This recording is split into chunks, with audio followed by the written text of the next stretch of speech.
As nationwide protests challenging Iran's theocracy continue with hundreds killed, this prospect for the U.S. to retaliate against the Iranian regime still hangs in the air tonight. Joining us now is first-generation Iranian and Daily Mail journalist Alina Shirazi.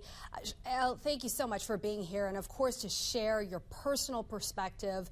What is it like to start for Iranians just stuck in the middle of the chaos under this regime? I know you still have friends and family there, and you have spoken to people on the ground. I have, Didi, and thank you so much for having me and for covering this topic as well. What I can say really is living under the oppressive thumb of a violent regime is not something that most people will luckily ever have to experience. But for Iranians, it's their reality every single day for the past 47 years. So today marks 19 days of what the Iranian people are calling the new revolution.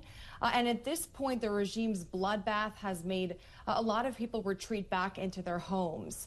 The current orders so far that I'm hearing from on the ground from the government are three words: shoot to kill. And they're charging families for the bullet if they want the body back of their loved ones. So it's heartbreaking.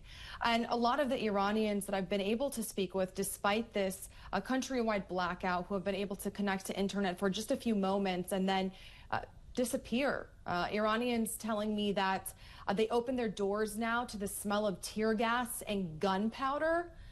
Some I've spoken with have had their family members go missing. Others tell me stories about how their friends and family were shot and killed. Another mother discussing how one of her friend's sons were killed in his mother's arms. Terrible, terrible stories. Some people have had their homes raided, their satellites stolen. As you remember, Didi, Elon Musk sent Starlink satellites to Iran to try and help with the blackout, to try and get any sort of glimpse of information there. But most have had their phone lines working now for a little bit, but are still too afraid to actually inform their families outside of Iran on what's happening, quite frankly, because they fear that their phones are tapped. I've had that experience having conversations with a lot of my family in Iran growing up, where I'd ask, how's the situation? How are you doing? Is it as bad as we hear? And they wouldn't really answer me. And that just made the hair stand up on my neck. I could tell that they were ignoring what I had to say. I would ask my father afterwards, why are they ignoring my questions? And he'd say, it's because the government is listening. Don't ask them. So how can you really get a sense of how they're doing? Despite the censorship that we have seen now, the past, as I mentioned, our 19 days, basically no information has been able to get out. So anything has proven to be very valuable. Yeah. And just horrific details. And as you touched on, parallels between the past and present, talk a little bit about the parallels between what is happening right now in Iran and the revolution back in 1979.